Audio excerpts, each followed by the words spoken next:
Yes, that's a welcome development. No matter how long they stay there, they can't. Police, Nigerian police and Fulani soldiers can never stay there forever. Those Nigerian soldiers you are seeing, they are the Fulani soldiers because actually they deceive the villagers to go and sleep into their various slums. And when they were asleep, the incursion started.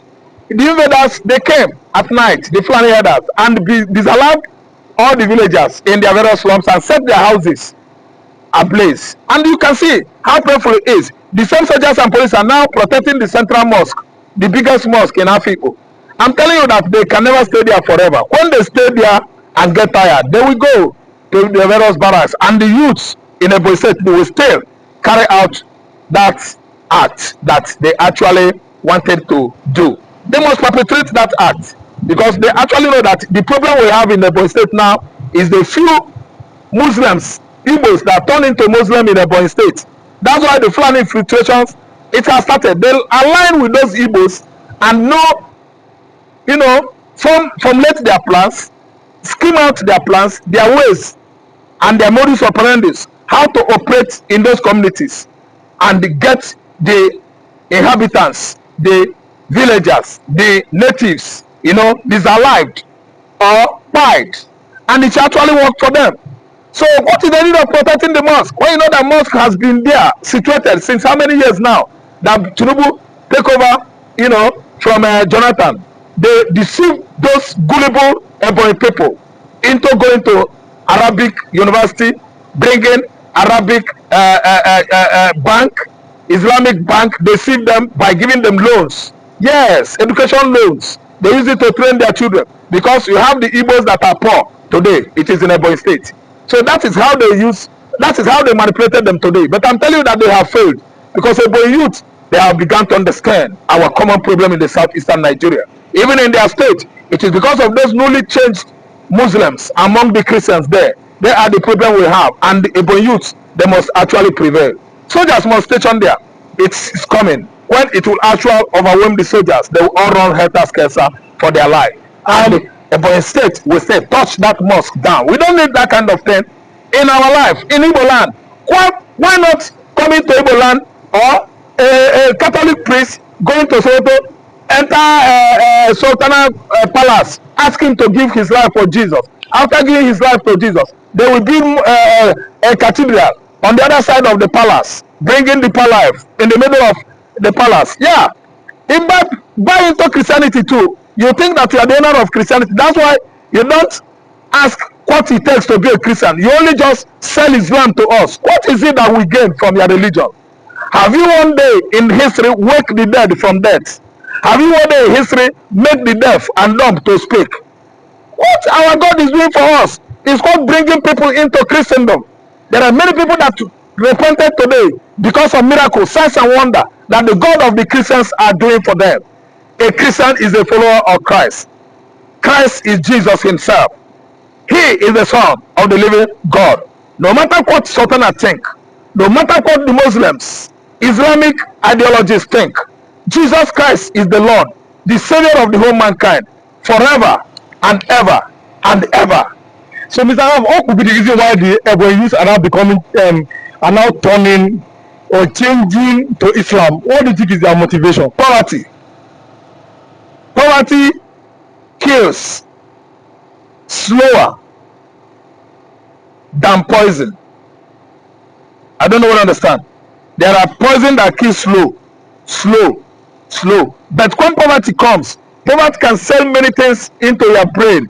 So poverty can change your natural, orientation that your parents, your mom and your father gave you, your community people, your fellow Christians, that kind of orientation they gave you to endure. Poverty can change it. That's why the Ebonyi people embrace Islam, because the Fulani hegemony promised them Islamic bank. Ebonyi people are too slow in thinking. That's why they don't know that the Fulanis are danger. Danger they pose for them in their communities in Afikpo. Now it has come to them. Did we not tell them as early as possible when they were building the mosque and constructing Arabic bank? Did we not tell them? Now they have come. Do you know what happened? They would like to finish and kill all the Ebonyi people and take over their land. That is the plan for that mosque. The plan for that Arabic bank. The plan for that loan from Islamic Bank to the boy people to use train their people in university. But after training your children, you and their husband will be pied by the Fulani headers and they will take over the whole farmland. That is their plan, Islamic process. When they Islamize Ebonyi State, they will occupy. As they occupy, they will enter Abia. They will be occupying. And they slowly occupying like the night train. They will enter Imo State. From Imo, they will grab Anambra State. No more Igbo land. But we've seen it. We foresaw it. We are saying it. Sadano Osoto cannot survive. It cannot survive that basic. Sharia law can never come to Igbo land. They will never ever do it there. Sharia court will never ever be situated anywhere in Igbo land. They cannot succeed. Sultan of Sokoto and his Islamization agenda of southeastern Nigeria has woefully failed. Big failure. You say that Islamization cannot come to southern part of Nigeria, Igbo land. But with the way things are going with the Ebonyi accepting Islam, are you not afraid that there may be these plans to bring in Islam through back door through Ebonyi? Yeah, those are called the North Igbos because their region, their geography is situated in the north part of southeastern Nigeria.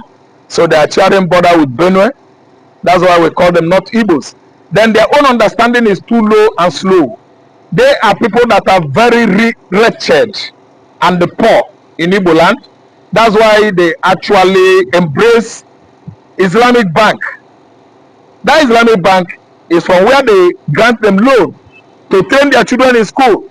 The Fulani hegemony, the Fulani subtle snakes, they invaded the Ebonyi State throughout the administration of Malam Muhammad Buhari. They deceived them that they should give them loan. They will be giving them loan, and actually they loan money to them. They use that money to farm. They use the money to train their children freely in the university, and that's why they actually accepted as a result of what? Gullibility, long throat. Yes, to build mosque in their land. To do what? To build Islamic or Arabic bank in their land, on their land there in Ebonyi State. And today they have succeeded on Islamizing how many percentage of Afikpo? Good percentage of them are turning to Muslim. But I'm telling you that we are Igbos. Sooner or later, they will all be revamped. Reorientation they must go through to bring them back to their normalcy, their normal, at least, state of mind in life. Originally, they are the Igbos. We must make sure that we give them the orientation, revamp their mental ability so that they will begin to think like Igbos again. It won't take us time. Ebubiagu in the south part of Nigeria, what are the job or what is the job of Ebubiagu? They've been quiet, even though look at what happened in Ebonyi State. Amoteku has always worked in Yoruba land, even though they don't have the sophisticated weapon. Ebubiagu is quiet. What do you think may be happening to them? Ebubiagu has been bought over by Fulani masters. The governors of the Central East serve the Fulani, their Fulani masters as errand boys. The Fulani masters supply them with money, supply them with gold, supply them with governmental posts and positions. If they finish that positions, their Fulani masters promise them presidency, office of the presidency. And at the end of the day, they will flop. They will do what? Flop all those promises, refusing to at least redeem those promises and call those Igbo governors Ewuhua, Mugu. It was due to juicy promises. Promised to Opuzadema that made him over the years to be killing the youths in Imo. Buhari promised him he would one day rule Nigeria. And that is what is going on now. That's why APC is not even, relenting on occupying the Imo State Governor office, because they promised Opuzadema that they will give him that position, office of the presidency. So what I'm trying to say is that Ebubiagu himself, the people that initiated Ebubiagu are these governors, and they are errand boys to their Fulani masters, who often promise them juicy offices in the federal agencies. So what happened is that Ebubiagu is no longer working because they were put in place there by Fulani. We've been saying it on and on that Ebubiagu should go and sit down. It is only ESN that is working in Igbo land. And they don't expect Ebubiagu to come and attack Fulanis The Fulanis are their masters. The Fulanis are working with governors. The governors are the one that initiated Ebubagu.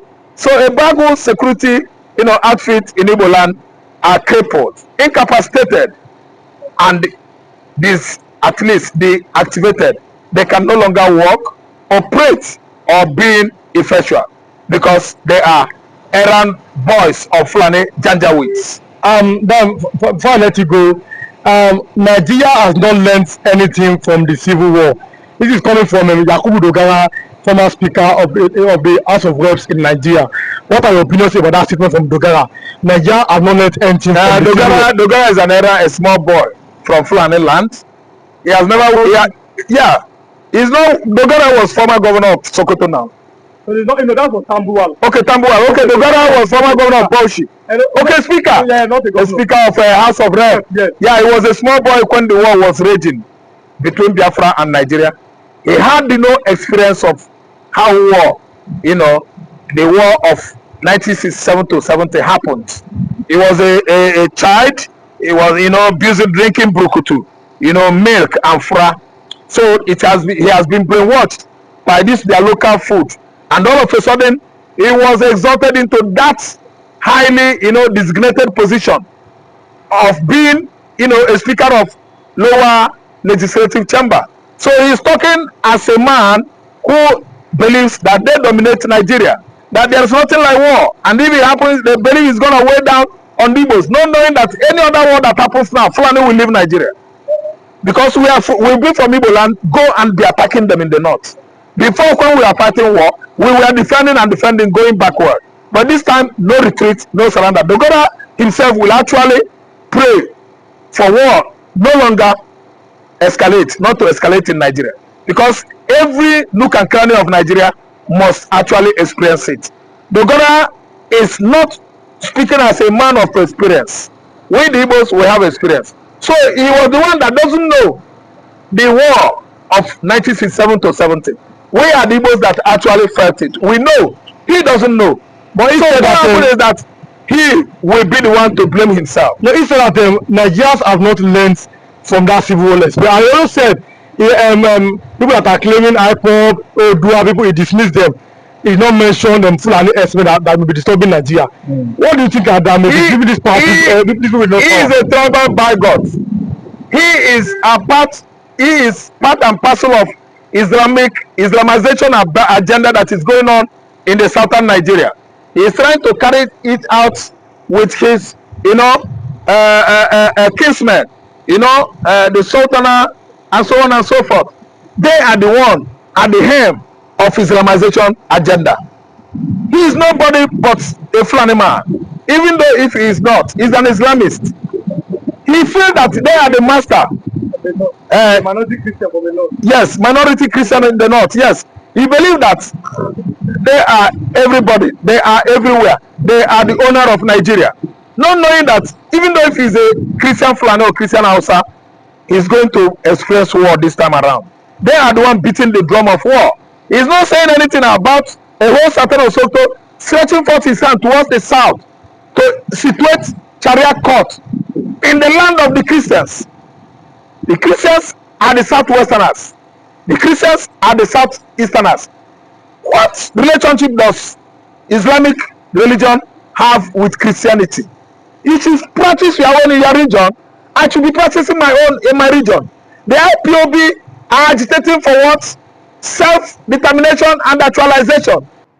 In 1966, January 15, there are two places in Nigeria which 14 uniformed men, 14 Nigeria armies come together that plotted that coup.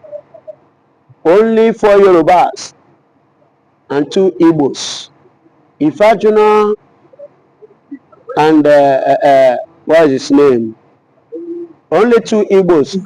Nzogwu, yeah, Emeka Nzogwu. Only 2 of them were Igbos. 4 Yorubas. Fulani Hausa, they are there. TV is there. Ijo was there.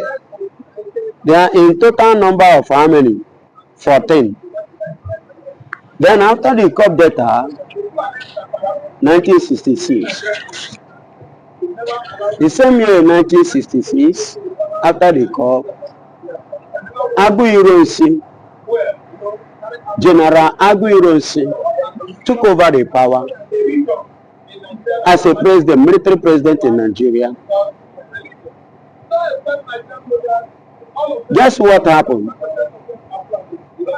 Aguiyi-Ironsi remained the only president in Nigeria who practiced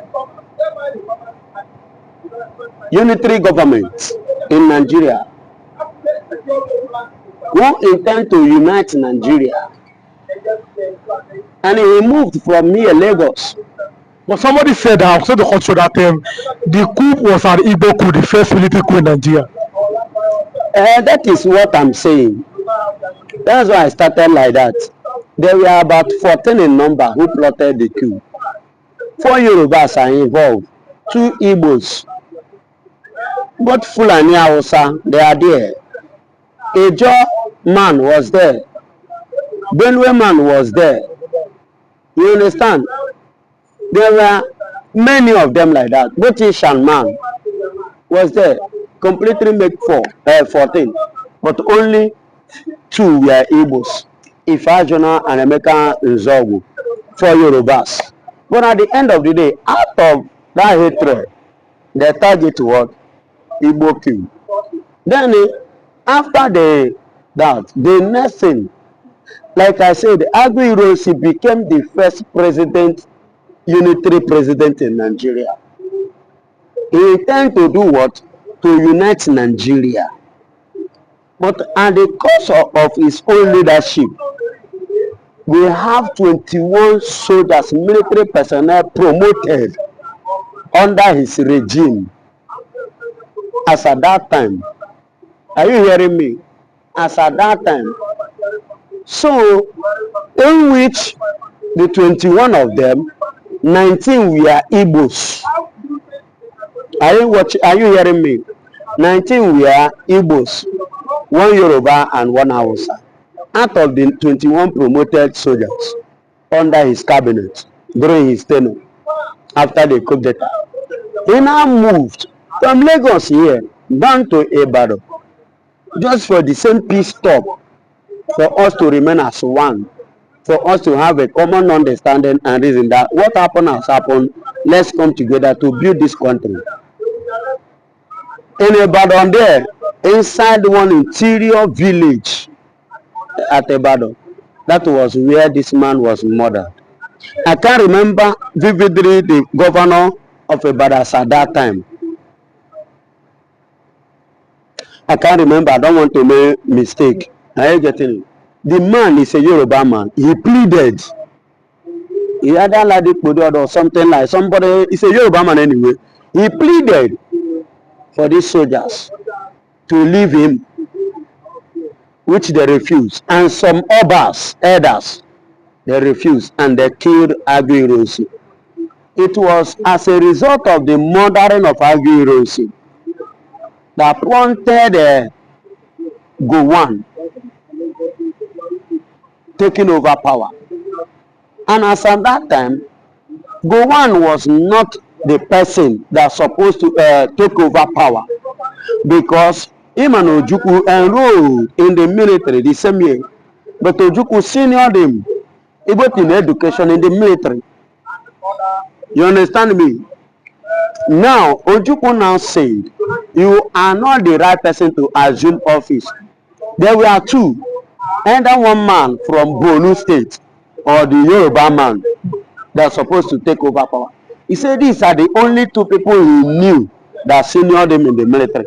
And these are the only, any of them that take over power, that him will take order from. But beside these 2, you go on, I can't take order from you. And as a result of this subject, then discover, in my discovering study, I discovered that more that died in the coup. Many Igbos were not in. Igbos died, the Yoruba died, but Hausa died, but more of the Hausa, the North. So the North, on that note, became angry and started killing the Biafrans, which are the Igbos, the Easterners. And as at that time, Ojukwu happened to be the governor of the eastern region. Even as at that time, the easterners, in terms of this economy, in terms of education, in terms of every other, we are at the top. What I'm telling you is something that when we finish, you can go home, do your findings, you can browse it and do get your record, your data complete. You understand? Then you will know if I lie or not. On this, Ojukwu won. This man refused. As at that time, Gowon was in prison. I say Gowon, Awolowo was in prison in Calabar. It was Ojukwu that freed Awolowo from prison. What was the intention? They reached an agreement which Awolowo betrayed. The agreement was, we are going. You are coming to declare Oduduwa, while I will stand to declare Biafra. I want to educate people today. The reason why Igbos do not have trust on Yorubas. The way Igbos see Yorubas as betrayers.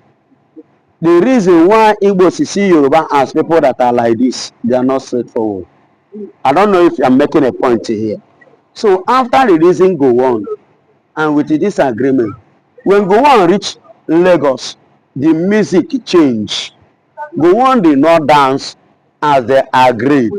Why Ojukwu pick it up? The killing that you people are killing the Easterners is not going to do what? Take it. Just the same thing that repeated itself, which one of Nigerian musicians used to sing. If I say O, you say P, Africa, African China. That was the year 2000. Then burn house. Plenty house inside Ajegure. I want to remind some people, you understand? The same thing that happened that year was what happened then. They started killing, which Ojukwu now reinforced. And he declared Biafra, expecting Awolowo to do the same, which Awolowo betrayed and turned his back, never to do so. Now, what do you think was the cause?